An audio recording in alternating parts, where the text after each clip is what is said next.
नीतीश बाबू ने तो हमारे आदरणीय हैं, हम उनका सम्मान करते हैं क्योंकि बुजुर्ग हैं।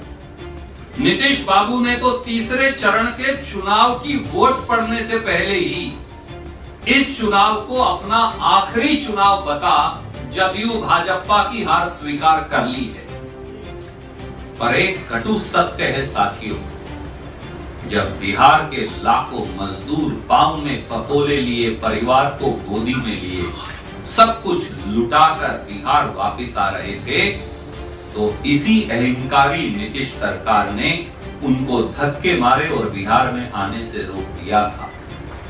याद करिए वो मंजर जब लाखों मजदूर वापस आ रहे थे, तो यही अहंकार की आखिरी सीढ़ी पर बैठी नीतीश सरकार ने ये कहा कि बिहार के मेहनतकश लाखों लोग जो वापस आए हैं वो प्रदेश में कोरोना फैला रहे हैं। शुक्र है तीसरे चरण की वोट से पहले आपने हार को स्वीकार की।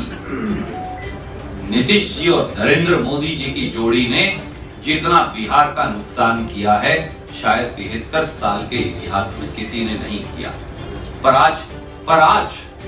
आज पीछे देखने का दिन नहीं।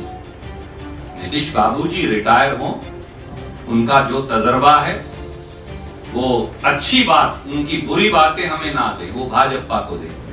कोई अच्छी बात हो तो महागठबंधन के युवा मुख्यमंत्री को बताएं। हम किसी से भी अच्छी बात स्वीकार करेंगे क्योंकि हम सबका आदर करते हैं।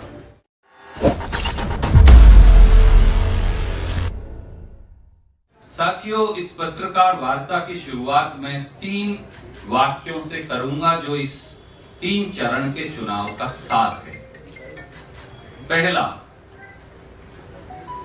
महागठबंधन की जीत की खुशबू ने उड़ाए भाजपा और जदयू के तोते। दूसरा, नीतीश बाबू की निराशा और महागठबंधन की आशा है एक बड़े बदलाव का सूचक। और तीसरा, टायर्ड और रिटायर्ड नीतीश सरकार ने अब रिटायरमेंट की स्वीकार, अब आगे बढ़ेगा बिहार। तीसरे चरण का चुनाव प्रचार खत्म होने के साथ साथ महागठबंधन के चुनाव की सोंधी खुशबू आ रही है। इस खुशबू में उम्मीदें हैं युवाओं के रोजगार की, किसान की कर्ज माफी की, फसलों के दाम की, अपराध पर लगाम की, बेहतर शिक्षा और स्वास्थ्य की, नए उद्योग और धंधों की, प्रवासी मजदूरों के लिए आशा की एक नई किरण की। साथियों, इतिहास साक्षी है कि बिहार ने हमेशा देश की राजनीति की दशा और दिशा बदली है। बिहार का यह चुनाव भी प्रदेश और देश में भविष्य की राजनीति को बदलने वाला है। बिहार ने फिर उद्घोष किया है, प्रदेश और देश से जाति और धर्म के विभाजन को तोड़कर, विभाजन और बंटवारे वाली पार्टियों के दामन को छोड़कर विकास, तरक्की, रोजगार, रोटी को दलों और चुनाव का मुख्य मुद्दा बना दिया। सरकार चुनने और बदलने का मुख्य मुद्दा बना दिया। नफरत और बंटवारे की 6 साल से मार झेलते हिंदुस्तान के लिए ये एक नया सबक है कि डर, भय, विभाजन, बंटवारा, उसकी राजनीति नहीं चलेगी। हिंदू मुसलमान, शमशान, कब्रिस्तान, ये राजनीति का अंत हो गया। 6 साल चल चुकी। अब विकास, तरक्की, रोटी, रोजगार, फसल के दाम, उद्योग धंधे, इसकी राजनीति चलेगी। भाजपा और जदयू ने इस चुनाव को बुनियादी मुद्दों से भटकाने की काफी कोशिश की।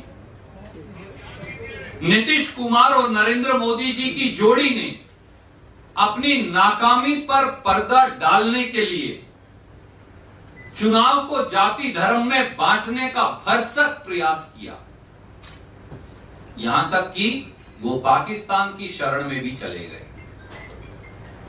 और तो और वोटों के ध्रुवीकरण के लिए भाजपा ने ओवैसी जैसे अपने तोते को बंटवारे की स्क्रिप्ट देकर सीमांचल में भी उतारा, मगर जनता ने जदयू और भाजपा के तोते उड़ा दिए। नीतीश बाबू ने तो हमारे आदरणीय हैं, हम उनका सम्मान करते हैं क्योंकि बुजुर्ग हैं। नीतीश बाबू ने तो तीसरे चरण के चुनाव की वोट पड़ने से पहले ही इस चुनाव को अपना आखिरी चुनाव बता जदयू भाजपा की हार स्वीकार कर ली है। पर जान लें कि जदयू भाजपा का टायर्ड और रिटायर्ड नेतृत्व, जिन्होंने अब रिटायरमेंट की घोषणा भी कर डाली है, वो बिहार को कभी हरा नहीं पाएंगे। बिहार कभी हारा नहीं, बिहार सदैव जीता है और बिहार महागठबंधन के साथ फिर जीतेगा।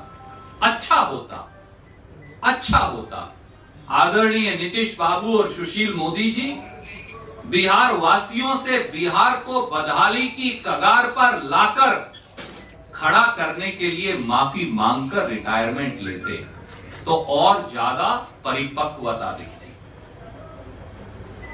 नीतीश और मोदी जी की जोड़ी लाख नफरत, नकारात्मकता, निराशा और बंटवारे का राग अलापते रहे, मगर बिहार ने नीतीश और भाजपा सरकार से 15 सालों में भीषणतम बेरोजगारी, किसान की दुर्दशा, स्वास्थ्य तथा अशिक्षा के अंधकार, गर्त में गई अर्थव्यवस्था और चौपट हुए उद्योग धंधे, उनका हिसाब मांगा ही। साथ में बिहार के चप्पे चप्पे को कचरे में तब्दील कर देने, पानी को प्रदूषित कर देने, किसान को फसल की दाम से वंचित करने, मुंगेर में दुर्गा माता के भक्तों का नरसंहार करने, इन बुनियादी सवालों का हिसाब मांग साथियों बेहिसाब कर दिया। प्रदेश की जनता ने 28 अक्टूबर और 3 नवंबर को बिहार का भविष्य संवारने की दिशा में 2 ठोस कदम बढ़ाए। अब अंतिम और तीसरा कदम महागठबंधन की प्रचंड बहुमत की जीत सुनिश्चित करेगा, जो बिहार के उज्जवल भविष्य की गारंटी भी होगी और एक नया रास्ता भी। अगर आदरणीय नीतीश बाबू को हार सामने नहीं दिख रही होती तो वो चुनाव से पहले ही ये बात कह देते। हम उनकी लंबी दीर्घायु, लंबी उम्र और अच्छे स्वास्थ्य की कामना करते हैं, पर एक कटु सत्य है साथियों, जब बिहार के लाखों मजदूर पांव में फफोले लिए, परिवार को गोदी में लिए, सब कुछ लुटाकर बिहार वापस आ रहे थे, तो इसी अहंकारी नीतीश सरकार ने उनको धक्के मारे और बिहार में आने से रोक दिया था। याद करिए वो मंजर जब लाखों मजदूर वापस आ रहे थे, तो यही अहंकार की आखिरी सीढ़ी पर बैठी नीतीश सरकार ने ये कहा कि बिहार के मेहनतकश लाखों लोग जो वापस आए हैं वो प्रदेश में कोरोना फैला रहे हैं। याद करिए जब बिहार का मक्का पैदा करने वाला किसान 1850 रुपए के समर्थन मूल्य का अपना अधिकार मांगता है, तो यही नीतीश सरकार उसे धक्के मारकर 800 और 1000 रुपया क्विंटल में बेचने को बेजार करती है।